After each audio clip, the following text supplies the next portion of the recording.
தமிழ்நாடு பால் முகவர்கள் தொழிலாளர் நலச்சங்கத்தின் சார்பில் தமிழ்நாடு பால்வளத்துறை அமைச்சர் விஜயலட்சுமி அவர்களை இன்றைய தினம் தலைமைச் செயலகத்தில் சந்தித்து பேச வந்திருந்தோம். கிட்டத்தட்ட ஒரு 5-6 கோரிக்கைகள் தொடர்பாக பேசியிருக்கிறோம். கிட்டத்தட்ட ஒரு 3/4 மணி நேரம் இந்த பேச்சுவார்த்தை நடந்தது. இந்த சந்திப்பு மிகவும் பயனுள்ளதாகவும் இருந்திருக்கு. குறிப்பாக தமிழ்நாடு முழுவதும் ஆவின் பால் தட்டுப்பாடு என்பது உங்கள் எல்லாருக்குமே தெரியும். வரலாறு காணாத பால் தட்டுப்பாடு நிலவிக்கிட்டு இருக்கு. இதற்கு காரணம் என்ன அப்படின்னா, பிரதான பிரச்சனை பால் கொள்முதல் விலை. கடந்த 2022க்கு பிறகு பால் கொள்முதல் விலை உயர்த்தப்படவில்லை. கடந்த திமுக ஆட்சியில் விற்பனை விலையை உயர்த்தவில்லை என்கின்ற காரணத்தை கூறி கொள்முதல் விலை உயர்த்தப்படலை. ஸோ அதனால் உடனடியாக நடப்பு பட்ஜெட் கூட்டத்தொடர் வருவதற்கு முன்னதாக ஆவின் பால் கொள்முதல் விலையையும் விற்பனை விலையையும் மாற்றி அமைக்க வேண்டும். பால் முகவர்களுக்கான கமிஷன் தொகை கிட்டத்தட்ட 15 ஆண்டு காலமாக உயர்த்தப்படாமலே இருந்து கொண்டிருக்கிறது. பால் முகவர்களுக்கான கமிஷன் தொகையை லிட்டருக்கு 5 ரூபாயாக உயர்த்தி வழங்க வேண்டும். பால் உற்பத்தியாளர்களுக்கான கொள்முதல் விலையை லிட்டருக்கு 10 ரூபாய் உயர்த்தி வழங்க வேண்டும் என்கின்ற கோரிக்கையை வலியுறுத்தி இருக்கிறோம். அது இல்லாமல் கடந்த 2016க்கு முந்தைய அதிமுக ஆட்சியில் அம்மையார் ஜெயலலிதா அவர்கள் விலையில்லா கறவை மாடுகள் திட்டத்தை அறிமுகப்படுத்தியிருந்தாங்க. அந்த விலையில்லா கறவை மாடுகள் திட்டம் மிகப்பெரிய பயனுள்ளதாக இருந்தது. தமிழ்நாட்டில் ஒரு வெண்மை புரட்சி உருவாகுவதற்கு ஒரு காரணமாக இருந்தது. அந்த திட்டம் 2021க்கு பிறகு நிறுத்தப்பட்டது. மீண்டும் அந்த விலையில்லா கறவை மாடுகள் திட்டத்தை செயல்படுத்த வேண்டும் என்கின்ற கோரிக்கையையும் பால்வளத்துறை அமைச்சர்கிட்ட தெரிவிச்சிருக்கிறோம். அதை உடனடியாக முதல்வருடைய கவனத்துக்கு கொண்டு சென்று ஆவணம் செய்வதாக சொல்லியிருக்காங்க. ஏன்னா இந்த பால் தட்டுப்பாடுன்றது, உற்பத்தி பாதிப்புன்றது தமிழ்நாட்டில் மட்டும் இல்லை, ஒட்டுமொத்த இந்தியாவையே ஆட்டி படைச்சிக்கிட்டு இருக்கு. காரணம், கடந்த 2 ஆண்டுகளுக்கு முன்னால் தோல்கட்டி நோய் லட்சக்கணக்கான கால்நடைகள் இறந்து போவதன் காரணமாக பால் தட்டுப்பாடுன்றது கடுமையாக இருக்குது. வட மாநிலங்களில் உள்ள நிறுவனங்கள் தமிழ்நாட்டை நோக்கி படையெடுத்துக்கிட்டு இருக்காங்க. தனியார் பால் நிறுவனங்கள் தங்களுடைய வணிகத்தை தக்க வைத்துக் கொள்வதற்காக போட்டி போட்டுக்கொண்டு கொள்முதலை உயர்த்துவதனால ஆவினுக்கான பால் கொள்முதல் கடந்த 2 ஆண்டு காலமாகவே சரிவடைஞ்சிருச்சு. கடந்த திமுக ஆட்சியிலேயே பால் கொள்முதல் ஒரு நாள் கொள்முதல் 25 லட்சமாக குறைஞ்சிருச்சு. ஏன்னா அதிமுக ஆட்சியில் 38 லட்சமாக இருந்தது, திமுக ஆட்சியில் 25 லட்சமாக குறைஞ்சிருச்சு.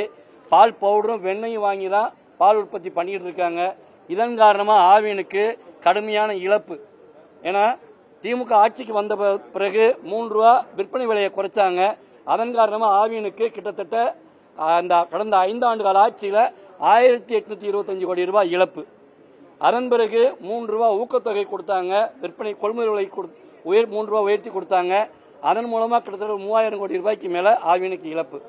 ஸோ இந்த இழப்பை காரணம் காட்சி கொள்முதல் விலையை ஆவி நிர்வாகம் உயர்த்தி வழங்காமலே இருந்துகிட்டு இருக்கு.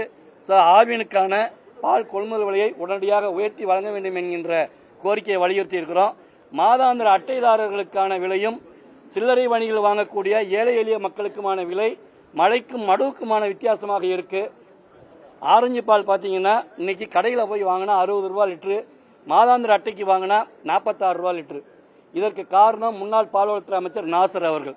அவர் செய்த இந்த விலை நடவடிக்கையினால்தான் இப்படி ஒரு நிர்வாகம், ஆவி நிர்வாகம் இழப்பை சந்திச்சுக்கிட்டு இருக்கு. ஸோ இதையெல்லாம் சரி செய்யணும்னு நாங்கள் கோரிக்கை வச்சிருக்கோம். கொள்முதல் விலை உயர்த்தப்பட வேண்டும், அதன் மூலம் விற்பனை விலையும் உயர்த்தப்பட வேண்டும். விற்பனை விலை தனியார் பால் நிறுவனங்கள் இன்னைக்கு மற்ற மாநிலங்களுடைய கூட்டுறவு பால், குறிப்பாக அமுல் எடுத்துக்கிட்டிங்கன்னா வருஷம் அமுல், நந்தினி, கேரளாவோட மில்மா, பாண்டிச்சேரியோட பாண்லே, இவங்கெல்லாம் பார்த்தீங்கன்னா வருஷத்துக்கு வருஷம் உற்பத்தி செலவினங்களுக்கு ஏற்ற வகையில் கொள்முதல் விலையை உயர்த்துவாங்க. கொள்முதல் விலையை உயர்த்தும் போது விற்பனை விலையும் மாற்றி அமைப்பாங்க. ஆனால் தமிழ்நாட்டில் இருக்கக்கூடிய ஆவின் மட்டும்தான் இதை செய்யறதில்ல. காரணம், ஆவினை வாக்கு வங்கி அரசியலுக்கான ஆயுதமாக மட்டும்தான் எதிர்க்கட்சிகள் பயன்படுத்திக்கிட்டு இருக்காங்க. இந்த தருணத்தில் எதிர்க்கட்சிகளுக்கு எங்கள் தமிழ்நாடு பால் முகவர்கள் தொழிலாளர் சங்கத்தின் சார்பில் வைக்கக்கூடிய கோரிக்கை என்ன அப்படின்னா, இந்த வருகின்ற பட்ஜெட் கூட்டத்தொடரில் ஆவினுக்கான பால் கொள்முதல் விலையை உயர்த்துவதற்கும் அதன் காரணம் விற்பனை விலையை உயர்த்தி அமைப்பதற்கும் தமிழக அரசுக்கு அழுத்தம் கொடுக்கின்ற கோரிக்கை வச்சிருக்கோம். உங்கள் ஊடகங்கள் வாயிலாக இந்த கோரிக்கை அனைத்து எதிர்க்கட்சிகளுக்கும் வைக்கிறோம். ஏன்னா ஒவ்வொரு முறை அது எந்த அரசு ஆட்சியில் இருந்தாலும் ஆவின் பால் விற்பனை விலையை உயர்த்தினா உடனே வானத்துக்கும் பூமிக்கும் குதிக்கிறாங்க. அது நியாயமான விற்பனை விலை உயர்வாக இருக்குமானால் எங்கள் தமிழ்நாடு பால் முகவர்கள் தொழிலாளர் சங்கம் வரவேற்றி இருக்கிறது. அது கடந்த 2014 அதிமுக ஆட்சியில் அம்மையார் ஜெயலலிதா அவர்கள் விற்பனை விலையை 10 ரூபாய் உயர்த்தினாங்க. அதை வரவேற்ற ஒரே அமைப்பு நாங்கள் தான். காரணம் என்னன்னா, விவசாயிகளுக்கான கொள்முதல் விலை அப்போ 8 ரூபாய் உயர்த்தப்பட்டது. ஸோ அது மாதிரியான ஒரு மாற்றத்தை இந்த அரசும் கொண்டு வர வேண்டும் என்கின்ற கோரிக்கையை வச்சிருக்கோம். இது விவசாயிகளுக்கான வாழ்வாதாரமா நீங்க பார்க்கணும். அரசியல் கட்சிகள் ஆவினுக்கான பால் கொள்முதல் விலையும் விற்பனை விலையை உயர்த்தும் போது இதை பொதுமக்களுக்கான பிரச்சனையா மட்டும் பார்க்காம விவசாய பெருமக்களுக்கான வாழ்வாதார பிரச்சனையா பாருங்க.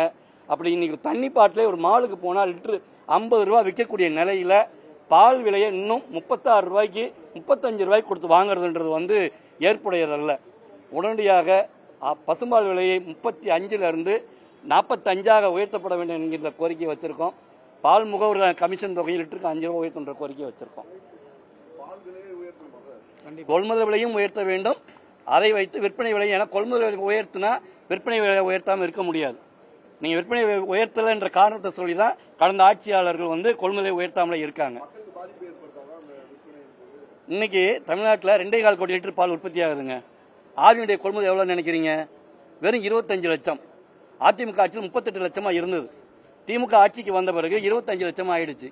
காரணம், பால் பவுடர் வெண்ணெய் வாங்கி அதுல பணம் சம்பாதிக்கிறதுல குறியா இருந்தாங்களே தவிர விவசாயிகளுக்கான வாழ்வாதாரத்தை பார்க்கல. சரியா? இதன் காரணமா இன்னைக்கு தனியார் நிறுவனங்கள் 80 ரூபாய் விற்கிறது லிட்டரு. ஆவின் இன்னைக்கு 60 ரூபாய் வித்துட்டு இருக்காங்க. அது மாதாந்திர அட்டைக்கு வாங்க 46 ரூபாய். 8 மணிக்கு மேல போனா ஆவின் கிடைக்காதுங்க. எந்த கடையிலும் கிடைக்காது. அப்ப தனியார் பாலை வாங்க வேண்டிய ஒரு சூழலுக்கு இருக்காங்க. அப்போ மக்கள் பாதிக்கப்பட மாட்டாங்களா? 80 ரூபாய் கொடுத்து நீங்க தனியார் வாங்குறது பாதிப்பு இல்லை அப்படின்னா 70 ரூபாய் கொடுத்து 65 ரூபாய் கொடுத்து ஆவின் வாங்குறது பாதிப்பு இல்லை மக்களுக்கு. இன்னைக்கு தினம் காலை தூங்கி எழுந்திரிச்சாலும் மக்கள் அதிருப்தியில் தாங்க இருக்காங்க. ஒவ்வொரு மாவட்டத்திலும் ஆவின் பால் கிடைக்கல அதிருப்தியில் இருக்காங்க. காரணம் என்ன? கடந்த ஆட்சியாளர்கள் செய்த தவறு. நீங்க மக்களுக்கான விலையை, விற்பனை உற்பத்தியாளர்கள் விலையை உயர்த்தி கொடுத்து ஆவின் பால் தட்டுப்பாடு உற்பத்தி செஞ்சிருந்தீங்கன்னா இன்னைக்கு இந்த தட்டுப்பாடு வந்திருக்காது. ஆவின் பால் விநியோக தட்டுப்பாடு இன்னைக்கு நேற்று வந்தது இல்லை. கடந்த 3 ஆண்டு காலமா நிலவிக்கிட்டு இருக்கு. 3 ஆண்டு காலமா நிலவிக்கிட்டு தட்டுப்பாடு சரி செய்யணும்னா கொள்முதல் விலை உயர்த்தப்படணும். கொள்முதல் உயர்த்தணும்னா ஏற்கனவே ஆவின் கிட்டத்தட்ட 4000 கோடிக்கு மேல நஷ்டத்தில் போய்கிட்டு இருக்கு.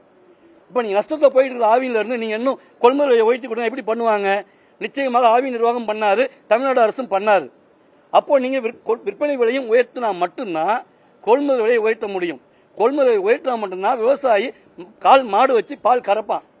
இல்ல அப்படின்னா ஒன்னு தனியாருக்கு பால் ஊத்துவான், இல்லைன்னா இருக்கிற கால்நடைகள் எல்லாம் அண்டை மாநிலங்களுக்கு கருகிக்கு அடிமாட்டுக்கு வித்துட்டு அவன் வேற தொழில் பார்க்க போயிடுவான்.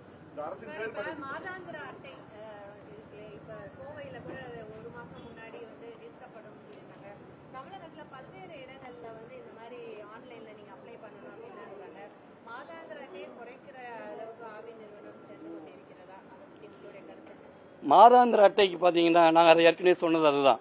மாதாந்திர அட்டைக்கும் விலைக்குமான விலை சில்லறை கடைகளில் போய் வாங்குற விலை பார்த்தீங்கன்னா மலைக்கும் மடுவுக்குமான வித்தியாசமாக இருக்குது.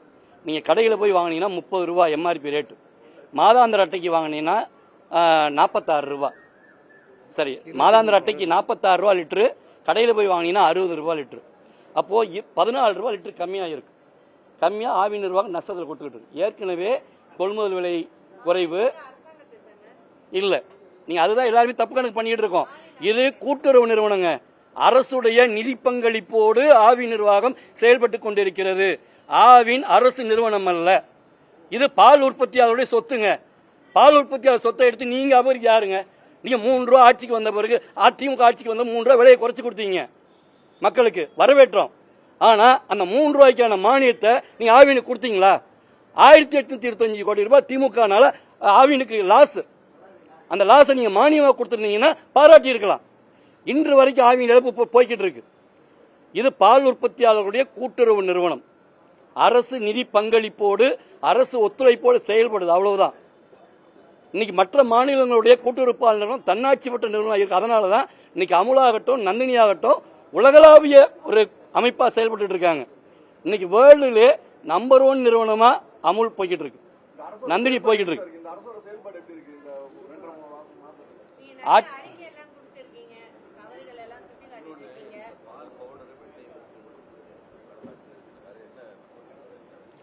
அதாவது 2021 திமுக ஆட்சிக்கு வந்து ஒரு 3-4 மாத காலகட்டங்களே பார்த்தீங்கன்னா பால் விநியோகம் ரொம்ப கடுமையாக பாதிக்கப்பட்டது.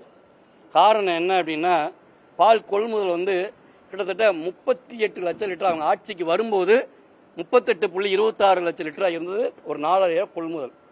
ஆனால் திமுக ஆட்சிக்கு வந்த பிறகு அந்த கொள்முதல் சடார்னு 25 லட்சத்துக்கு குறைஞ்சிருச்சு.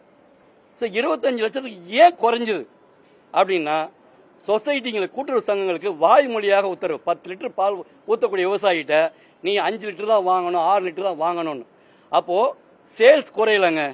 32 லட்சம் லிட்டர் சேல்ஸ் ஆகுது. நீங்கள் 32 லட்சம் லிட்டர் சேல்ஸ் ஆகணும்னா ஒரு நாளைக்கு 40 லட்சம் லிட்டர் பால் கொள்முதல் பண்ணால் மட்டும்தான் நீங்கள் வந்து உற்பத்தி பண்ணி கொடுக்க முடியும். இல்லைன்னா பால் உற்பத்தி பண்ண முடியாது. ஏன்னா மாடு கொடுக்குறது 4% தான். நம்ம ஆரஞ்சு பாக்கெட் 6% வேணும்.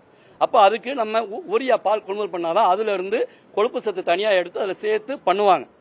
ஆனால் இவங்க பண்ணதுடைய விளைவு பால் கொள்முதல் குறைஞ்சது. ஆனால் அதை திட்டமிட்டு செய்தார்கள் என்கின்ற எங்களுக்கு சந்தேகம் வந்து அப்போதைய அரசுக்கே நாங்கள் சிபிஐ விசாரணை கேட்டோம். ஏன் அப்படி கேட்டோம் அப்படின்னா, மகாராஷ்டிராவில் ஒரு போலியான ஒரு கூட்டுறவு பால் நிறுவனத்தை உருவாக்கி அந்த நிறுவனத்திலிருந்து பால் பவுடர் வெண்ணையும் வாங்கியிருக்காங்க. ஒரு நிறுவனத்தை ஆவின் வாங்கணும், ஆவினோ நந்தினியோ அமுலோ வாங்கணும்னா என்சிடிஎஃப்ஐன்னு சொல்லக்கூடிய தேசிய பால்வள மேம்பாட்டு வாரிய ஆணையத்துடைய இணையதளத்தில் பதிவு செய்திருக்கக்கூடிய நிறுவனங்கள்கிட்ட தான் ஆன்லைன் மூலமாக அவங்க டெண்டர் எடுத்து அதை வாங்கணும். ஆனால் அப்படி என்சிடிஎஃப்ஐன்னு எடுக்கக்கூடிய சொல்றது பார்த்தீங்கன்னா, natural delight multi state cooperative society அப்படின்னு சொல்லி ஒரு கம்பெனி, அந்த கம்பெனியில் வாங்கியிருக்காங்க. அந்த கம்பெனி யாரு, அதுக்கான ஃபேக்டரி இருக்கா, தொழிற்சாலை இருக்கான்னு பார்த்தா அப்படி ஒரு கம்பெனியே கிடையாது. ஒரு 7 டைரக்டர்ஸ் இருக்காங்க மகாராஷ்டிராவில். அது ஆகஸ்ட் 2021 பதிவு செய்யப்பட்டிருக்கு. அந்த கம்பெனியில இருந்து வாங்கியிருக்கிறாங்க. அப்போ சொந்தமா பால் பண்ண கிடையாது, சொந்தமா பால் கம்பெனி கிடையாது. அதுல இருந்து நீங்க பால் பவுடர் வெண்ணெய் வாங்கியிருக்கீங்கன்னா இதுல எவ்வளவு பெரிய முறைகேடு நடந்திருக்கும். அப்போ இது முறைகேடுகள் நடப்பதற்காகவே பால் கொள்முதலை திட்டமிட்டு குறைச்சாங்களோன்ற சந்தேகம் வந்து அப்பவே நாங்க அரசுக்கு சிபிஐ விசாரணை வைக்கணும்னு கோரிக்கை விடுத்தோம். மனோ தங்கராஜ் அவர்கள் பால்வளத்துறை அமைச்சராக வந்த பிறகு கூட 2-3 முறை நேரில் சந்திச்சு அதற்கான தரவுகளை கொடுத்து நடவடிக்கை எடுக்க சொன்னோம். ஆனால் எந்த வித நடவடிக்கையும் எடுக்கல. இன்றைய தினம் வரைக்கும் பால் கொள்முதல் மனோ தங்கராஜ் இருந்தபோது ஒரு 28-30 லட்சம் லிட்டரா உயர்ந்தது. பழையபடி ராஜகண்ணப்பன் வந்த பிறகு பழையபடி கொள்முதல் குறைஞ்சி பழையபடி வெண்ணெய் வாங்குறது, பால் பவுடர் வாங்குறது தான் இன்னும் தொடர்கதையா இருந்துகிட்டு இருக்கு. இப்போ என்சிடிஎஃப்ஐல வாங்கினா நம்ம வெப்சைட் மூலமா பாத்துறோம்னு சொல்லிட்டு அதையும் இல்லாம ஆவின் அதிகாரிகள் ஒரு விஞ்ஞான ரீதியான ஊழல் முறைகேட்டில் ஈடுபட்டு இருக்காங்க.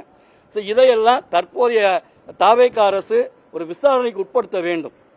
ஒரு சிறப்பு அதிகாரியை நியமனம் செய்து ஆவின்ல இதுவரை செய்திருக்கக்கூடிய பால் பவுடர் கொள்முதல், வெண்ணெய் கொள்முதல், பால் கொள்முதல் தொடர்பான ஒரு விரிவான விசாரணைக்கு உத்தரவிட வேண்டும் என்ற கோரிக்கையும் அமைச்சர்கிட்ட சொல்லியிருக்கோம். உங்கள் வாயிலாகவும் இந்த கோரிக்கையை முன்வைக்கிறோம்.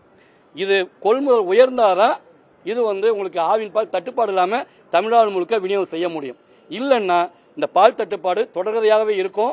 இந்த விற்பனை விலை உயர்வுனால மக்கள் மத்தியில அதிருப்தி வரலாம் இல்லைங்களா. ஆனா தினசரி தூங்கி எழுந்திருச்ச உடனே கடைக்கு போகும்போது பச்சை பாக்கெட் இல்ல, நீல பாக்கெட் இல்ல, டெய்லி போராட்டமாவே இருந்தா இதுவே அரசுக்கு மிகப்பெரிய அவப்பெயரைத்தான் ஏற்படுத்தும்ன்றதை நாங்கள் தெளிவாக சொல்லியிருக்கோம். தமிழ்நாடு அரசு பால் கொள்முதலை உயர்த்தி பால் முகவர்களுக்கான விற்பனை கமிஷனையும் உயர்த்தி விற்பனை விலையும் உயர்த்துமானால் எங்கள் தமிழ்நாடு பால் முகவர்கள் தொழிலாளர் சங்கம் தமிழ்நாடு அரசுக்கு முழுமையான ஒத்துழைப்பு அளிக்கும் என்பதை தெரிவித்துக் கொள்கிறோம்.